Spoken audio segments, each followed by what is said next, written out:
sorry, the number you have dialed is not in service at this time.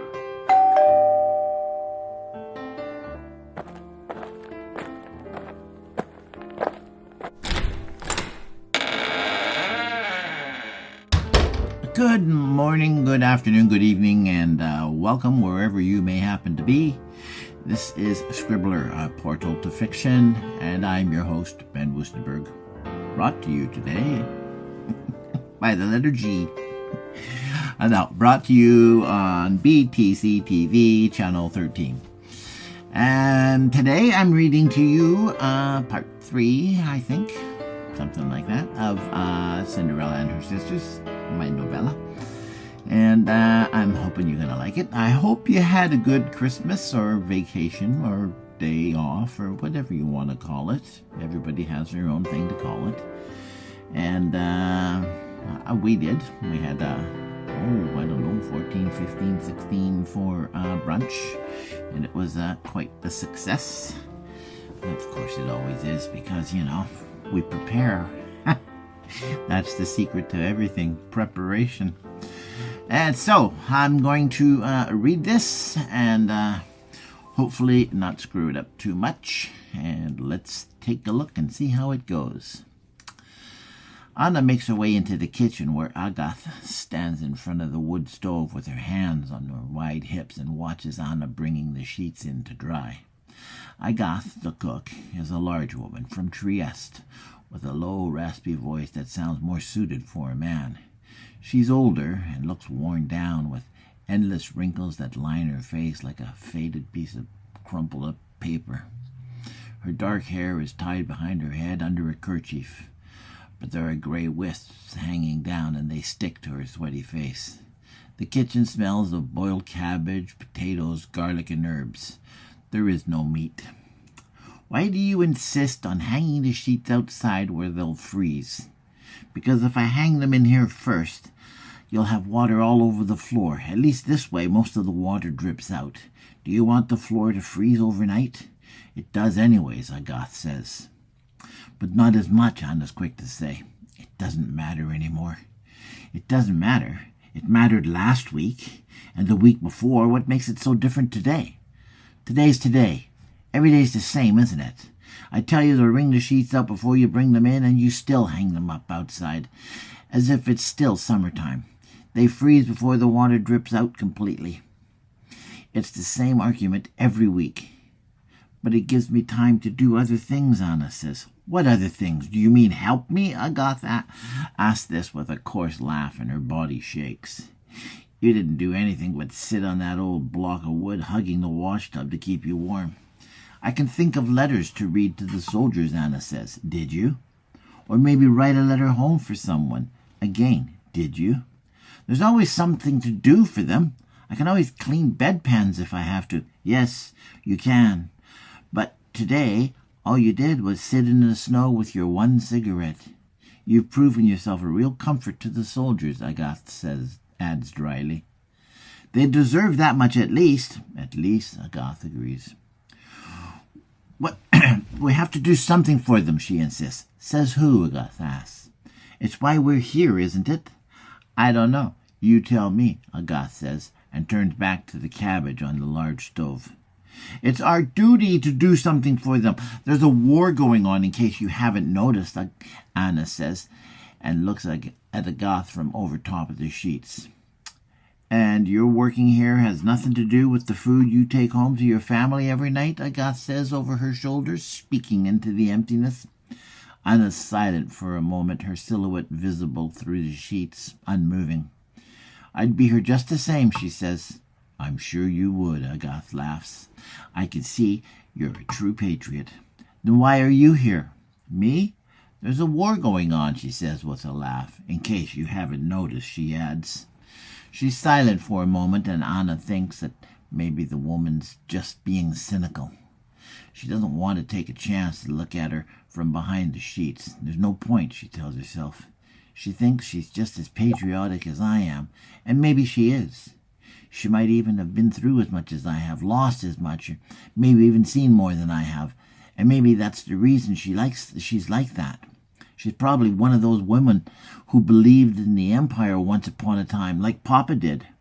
She's probably a child when Hungary became part of the empire. It wasn't that long ago. 50 years isn't all that long, is it?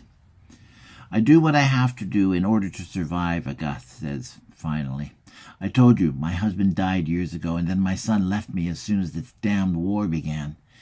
Didn't think life in a big house was exciting enough, I suppose. He said he'd be back in 6 months, but that didn't happen, did it? I heard they all said that, though, and they believed it, too. I wonder if they still do, she asks in a tiny voice. They should have considered the winter, she added. The Cossacks will chew 'em all up. That's what the French and British both said. That didn't happen, though, did it? Paris will fall in 6 weeks, the Kaiser said. That didn't happen either. And all the while she's talking, she's peeling old, wrinkled potatoes and stirring the cabbage. Now they're saying the Americans are coming. The Americans! That's the end of it now, then. That's what they're saying, isn't it? But we're still fighting, aren't we? Besides, if I didn't cook here, where else would I go, she said. We lost everything once the Italians entered the war. We were one of the lucky ones to make it through the pass before the snows came. We left just before they came over the mountains. Can you imagine fighting a war in the mountains? A surgeon enters the kitchen and looks at Anna and Agath, who both stop talking. Agath looks at him briefly, almost dismissive, and then turns her attention back to the food she's preparing. The doctor's smock is stained with dried blood that looks more like brown paint. He has a worn, haggard expression on his face that may have once been compassion, but now looks like indifference. His eyes are sunken, his cheeks hollow, his skin pale and pasty. He has a long shock of blonde hair hanging in front of his face, and he brushes it out of his eyes with a bony hand. Anna, quick, there's been a crash, a horrible crash. The train, oh my God, all those people. We have to get as many ambulances out to the site before the survivors freeze to death. I can't drive. I know, but we still have that sled out back, don't we? And that old nag that refuses to die. I can't drive that thing. Of course you can. There's nothing to it.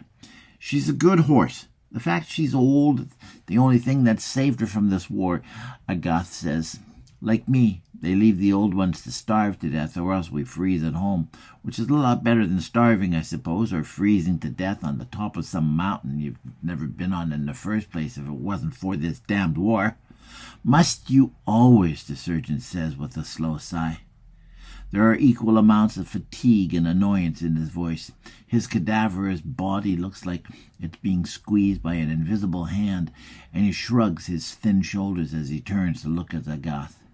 She sees the emptiness of his eyes for the first time and tries to smile at him, not letting his worn and pallid expression beat her down.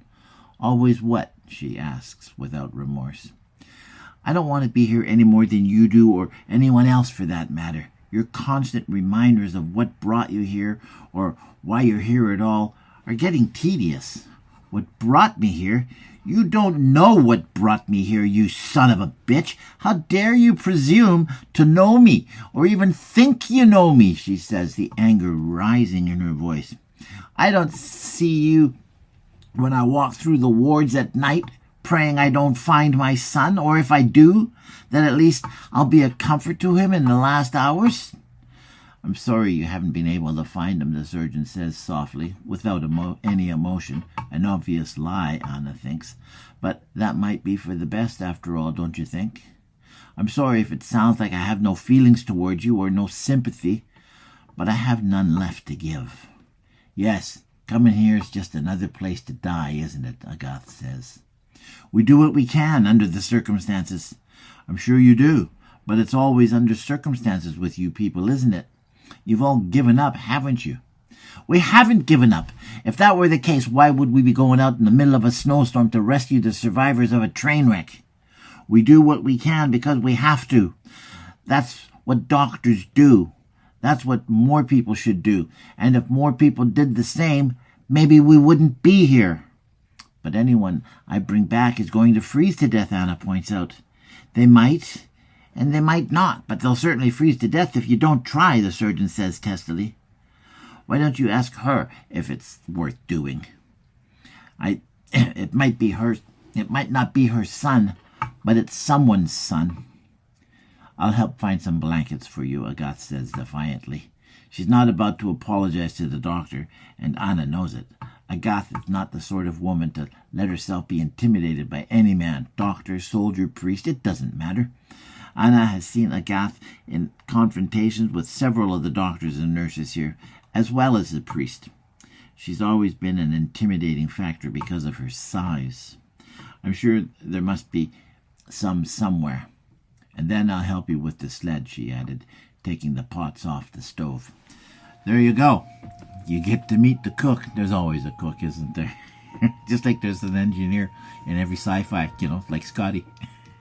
Anyways, that's all there is. And next we have New Year's coming up. Oh, yes, New Year's. So on New Year's Day, I'm going to be videotaping the wife as she prepares to make the Chinese lobster that we always have every year and have had for the last 40-ish, whatever. We don't even know how long ago it was, but we had no kids at that time, so it's before, and I think we weren't even married. Yeah, so it's more than 40 years. So, yeah, that will be fun. Anyways, it's done the Chinese style, and if you've ever gone to a Chinese restaurant and had the lobster, you'll know what I'm talking about. It's just absolutely amazing. It's beautiful, but you don't boil your lobster.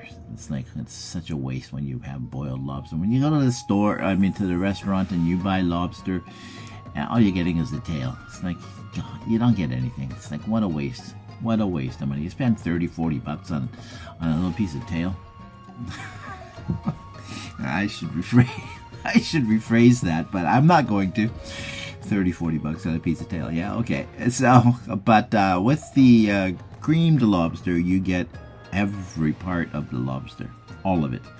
So she's going to show you how to kill it, because you got to kill them, because you got to buy them live, and then you kill them, and you don't kill them with that horrible dropping them in hot water and listening to them scream, because that's not a good way to go. No, instead you rip their heads off. Painless and quick, over in 1 second, done, dead. All you have left over after that are just nerves that are just twitching because, well, there's no head, so there's no brain. It's like a chicken. When a chicken runs around the yard, not that I would know that because my mom wouldn't let me watch. My brother did, but they wouldn't let me watch. I was too young. I guess 4 or 5 is too young, but what do I know?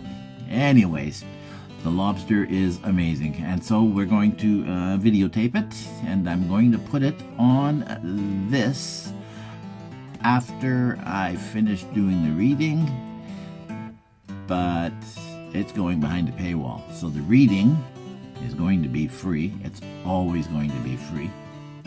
The tapes, the videos after that will be going behind the paywall because, well, when we cook, we do shots, and the language changes because first she starts off using her big girl voice, being real serious and all of that stuff, and then it's a couple of shots later, it's like, then she'll drop a few F-bombs, and if she sneezes, it'll be motherfucker this and motherfucker that, because, that's what she says instead of Gesundheit, or excuse me. And, yeah, we're just going to play it by ear and see how it goes and how long it lasts, and that's going to be the first of our new, compilation, nope, not what do you call that, when you're together? Well, whatever, I forget the word, I'll remember it. Brain fart moment. Anyways, that's all I have, and I'm going to say arrivederci and ciao for now, and I will see you in the new year.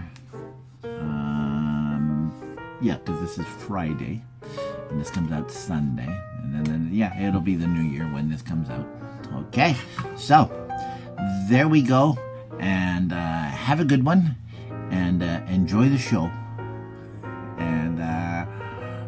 I'm going to. I'll catch you later. Bye.